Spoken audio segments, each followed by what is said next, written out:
সংস্কার নিয়ে এক ধরনের চোর পুলিশ খেলা চলছে।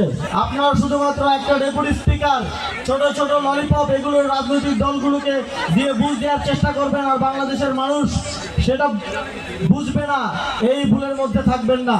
বাংলাদেশের অনেক জায়গায় আমি যাই, আমাদের যেহেতু দলের কেন্দ্রীয় পর্যায়ে রাজনীতি করে ঢাকায় থাকতে হয়, কিন্তু যখন আপনাদের কাছে আসি এই সময়ের মতো প্রশান্তি আর কোথাও পাই না।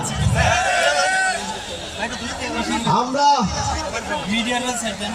সর্বশেষ এসেছিলাম নির্বাচনের আগে নির্বাচনী পদযাত্রায়।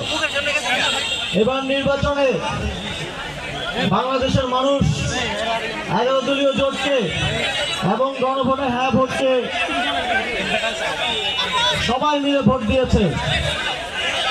যদিও সরকার গঠন করেছে বিএনপি, কিন্তু 40% ভোট 11 দলীয় জোট পেয়েছে এবং আপনাদের প্রচেষ্টায় গণভোটে 70% ভোট পেয়ে হ্যাঁ ভোট বিপুল ভোটে জয়যুক্ত হয়েছে।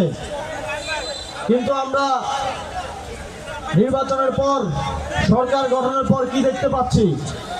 আমরা দেখতে পাচ্ছি সংস্কার নিয়ে এক ধরনের চোর পুলিশ খেলা চলছে। সরকার একদিকে বিরোধী দলকে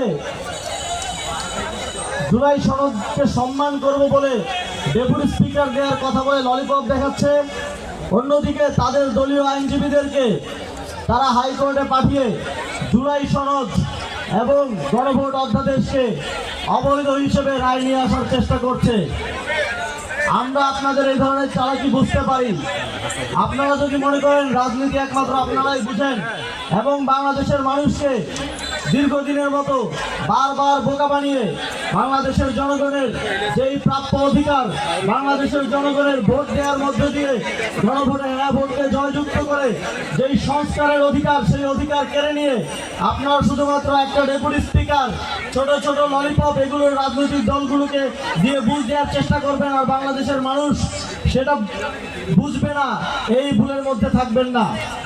আমরা বাংলাদেশের জনগণ যারা গণভোটে হ্যাঁ ভোটকে বিজয়ী করেছে, তারা জুলাই সনদ বাস্তবায়নের জন্য প্রয়োজনে রাজপথে নামতে প্রস্তুত আছে। আমাদের সহযোদ্ধারা যারা সংসদে গিয়েছেন, তারা সংসদে তাদের আওয়াজ তুলবেন। তারা আমাদের প্রতিনিধি হিসেবে সেখানে সংস্কার বাস্তবায়নের জন্য, এদেশের মানুষের অধিকার বাস্তবায়নের জন্য আওয়াজ তুলবেন এবং আমরাও রাজপথে প্রস্তুত থাকব। যদি আমরা দেখি জুলাই সনদ বাস্তবায়নের ক্ষেত্রে এই ধরনের পায়তারা চলমান রয়েছে, তাহলে আমরা সারা বাংলাদেশে রাজপথে নামার জন্য প্রস্তুত হয়ে থাকব। কুমিল্লার জনগণ, আপনারা প্রস্তুত আছেন না? আমাদের ভাইয়েরা জীবন দিয়ে কুমিল্লায় প্রায় 40 জনের মতো আমাদের ভাই শহীদ হয়ে